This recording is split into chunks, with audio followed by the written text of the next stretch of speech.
Okay, guys, back with another one for you here. Wanted to get this one up before I get on the road again and travel again. Schedule's been busy. It's been harder to get stuff up as fast as I would like, but I do have several things kind of ready to go, and so I'm hoping what I can do is get another one up for you here very soon. You can see here, great trip to Europe. When you live in a place that is quite warm year-round, going to a place like Europe in the mid-spring to get the cold, cool, crisp mountain air is just spectacular. And it's great to actually be able to put on a coat every now and then. And you can see here, going to the top of this mountain, really great, spectacular views, and also just marvelous sunny and yet snowy conditions. Really spectacular. Really enjoyed the trip and got to see a lot of great things in Germany, Switzerland, and Austria.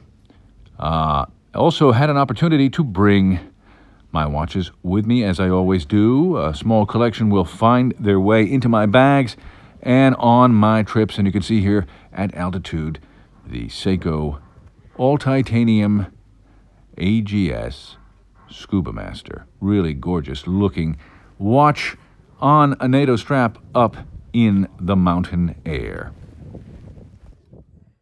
And speaking of mountain watches, you can see here I was able to acquire something I've been looking for a long time, a very rare Asia Model Sports 200 Seiko Sports Alpinist white dial with the high beat 4 S15 movement in it, and it is just a fantastic piece, very hard to find these days. And for all of you guys who have been enjoying the re-release of the Alpinist, that certainly is one to look for as well. A lot of other terrific stuff out there, and really enjoying looking at even 80s pieces. There are some great things.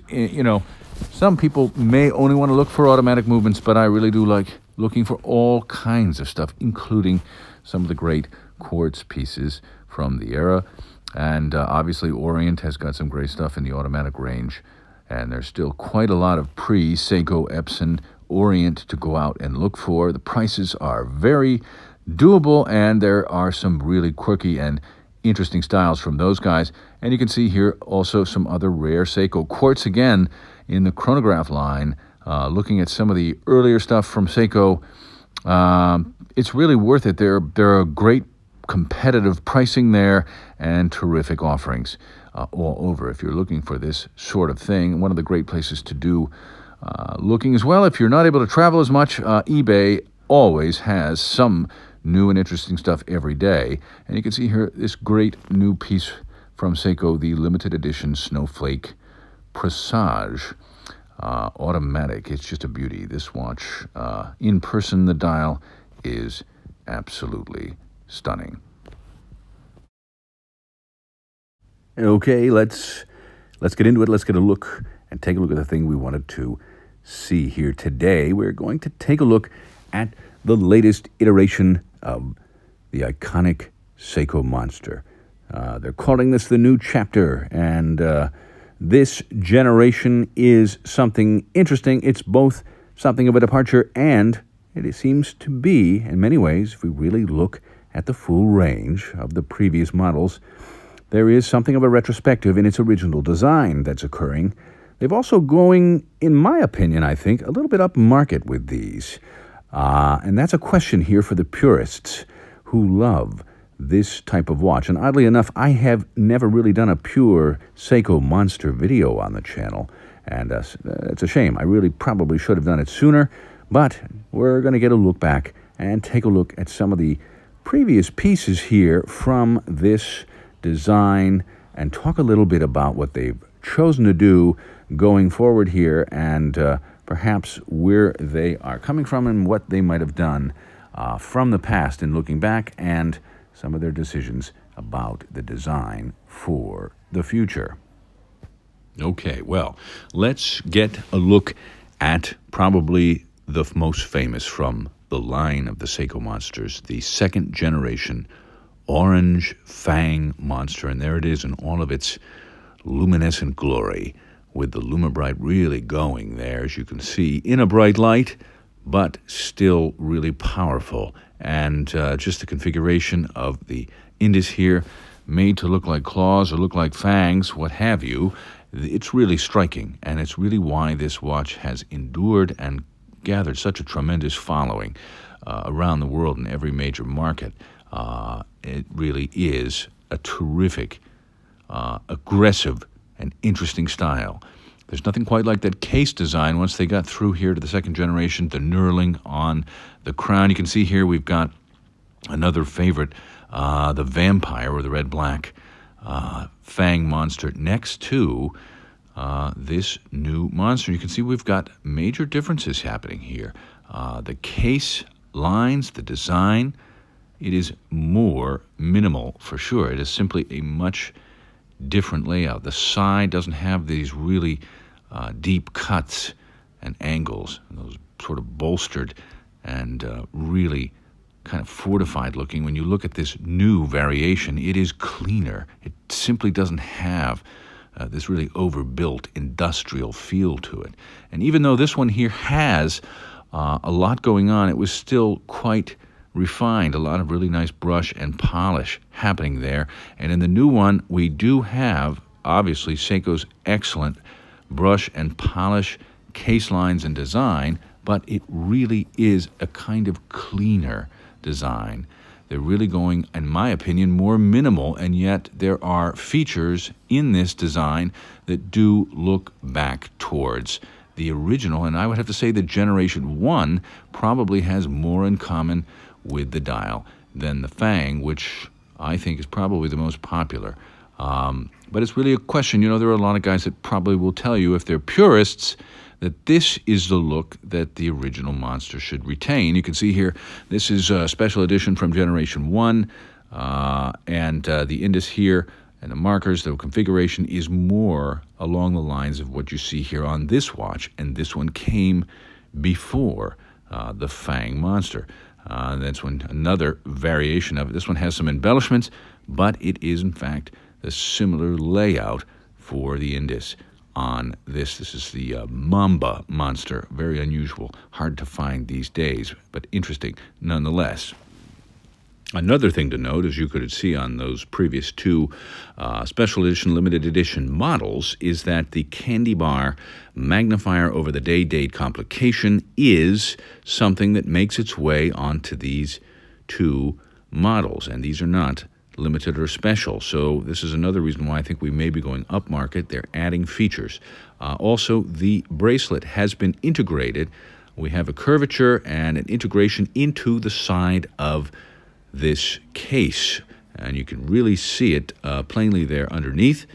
The case back on this, very nice, clean brushing. We've got laser etching. We don't have the original kind of stamping into the metal. We do have a nice tsunami wave on the back, but all of the other information is in very simple sort of precision laser etched into the case back. Now you can see here on these Seiko 5, kind of a hybrid Monster version, a little cheaper. These are still out there. They're easy to find still on the web.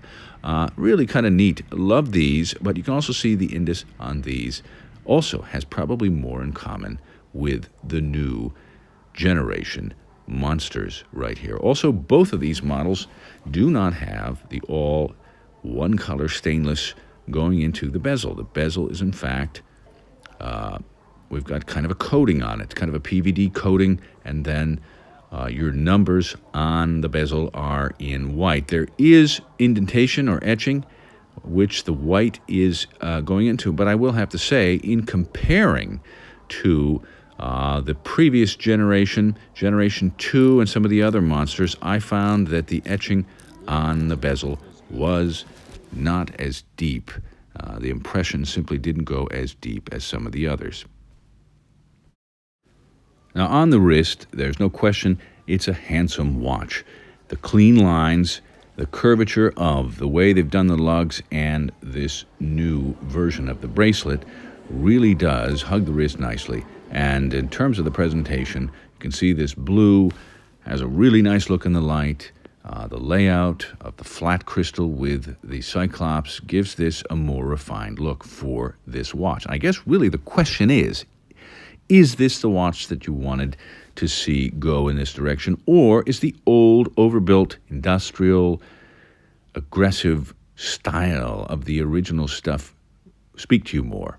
Tough question for everyone. We really got to see. I will say this, though. It's very good looking on a silicone strap. In fact, I actually found myself sort of gravitating towards the black model here on the strap that it comes with.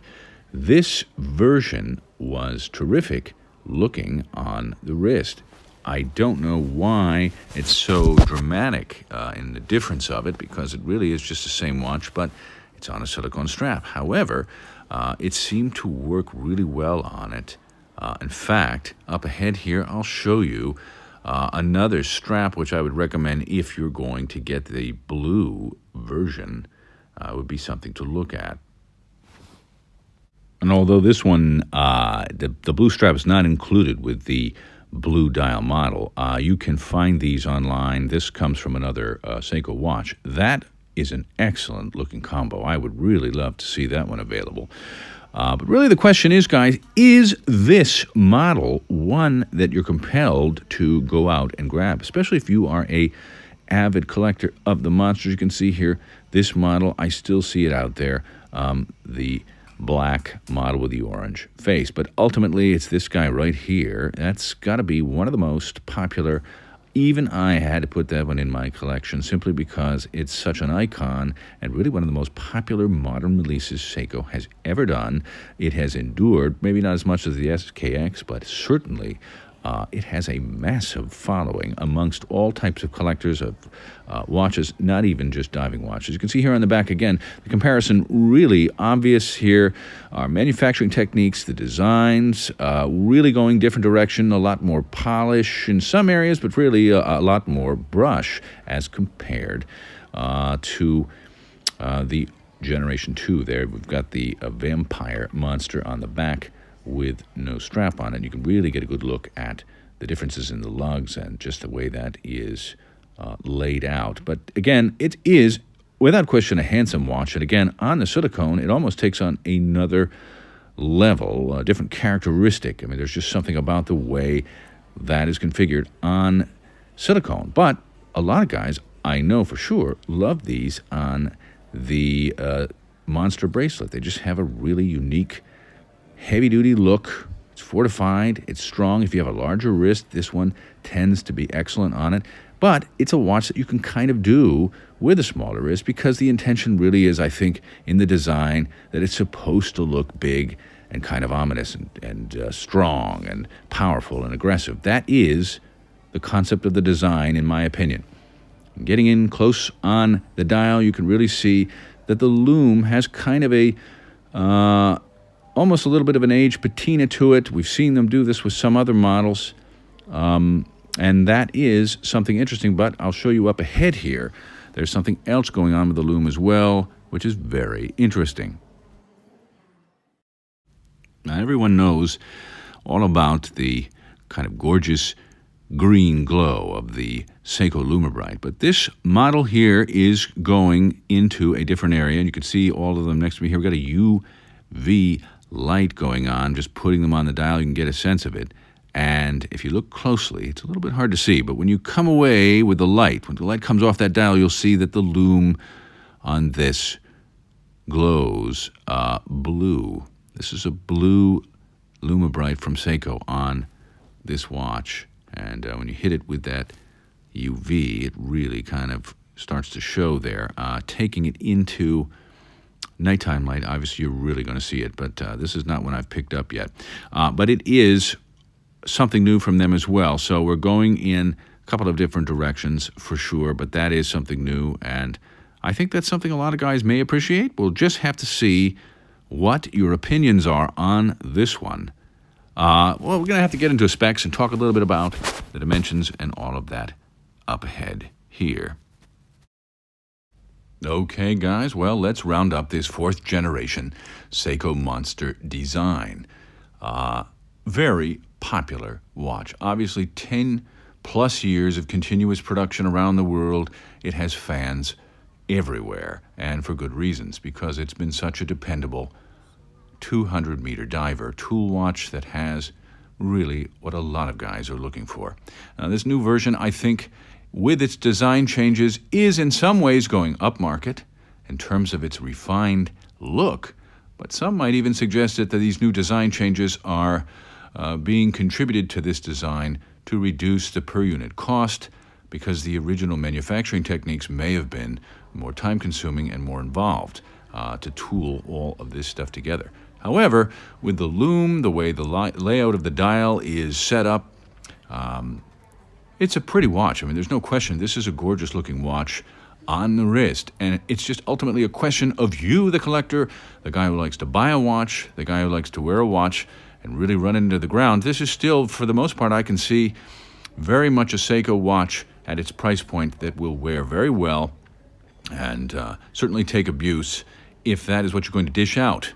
And as far as the desk diving crowd, it has certainly a more refined look. You can see here with that case design, it is unquestionably more refined with the beautiful brushing that Seiko does with their watches. The end-link integration and the slight change in the bracelet make it a little bit more manageable, but it still does retain that original Seiko Monster look on the bracelet. And I do think that that's something I'm glad they did keep, but this design change certainly will have a lot of people saying, is this the watch for me? Do I want to go back and try and track down one of the older models while they're still available? Now, there seems to be a pretty good supply of them out there, so this is a chance for you to make a decision as to whether or not you want to move forward with this type of design. Fourth generation is an interesting new concept from Seiko within the design language of the original. So, guys, that's the question for you. Do you have a series of Seiko Monsters in your collection? Have you always wanted one? Did you have one and perhaps sell it? You know, I've had a couple over the years, and I've hung on to the orange because I found it to be an excellent, at the Generation 2, an excellent addition to a collector's piece in your collection, simply because it's really cool to kind of have in there and wear occasionally, but it is a unique piece in the Seiko lineage of the modern diving watch. Okay, guys, well, please leave a comment. Please subscribe. I've got more coming here on the channel. There's a lot more coming up. In fact, I have 3 more videos that I've got to kind of get together and get ready for you guys here so I can get them out to you in the coming weeks. I am going on the road again, and I'll be traveling. In fact, I'll actually even be in Japan shortly. So hopefully I'll have a lot more stuff up here very soon on the channel. Thanks so much for watching and sticking with me here over the last couple of years, and I will do everything I can to bring you much more very soon on the channel, without question. But I do appreciate you guys tuning in and taking a look. Tell me what you think. Please leave a comment if you have a Monster. Is this new chapter in the Monster design one for you, or are you going to take a pass and wait for something new? Thanks again, guys. I appreciate it, and I will talk to you soon.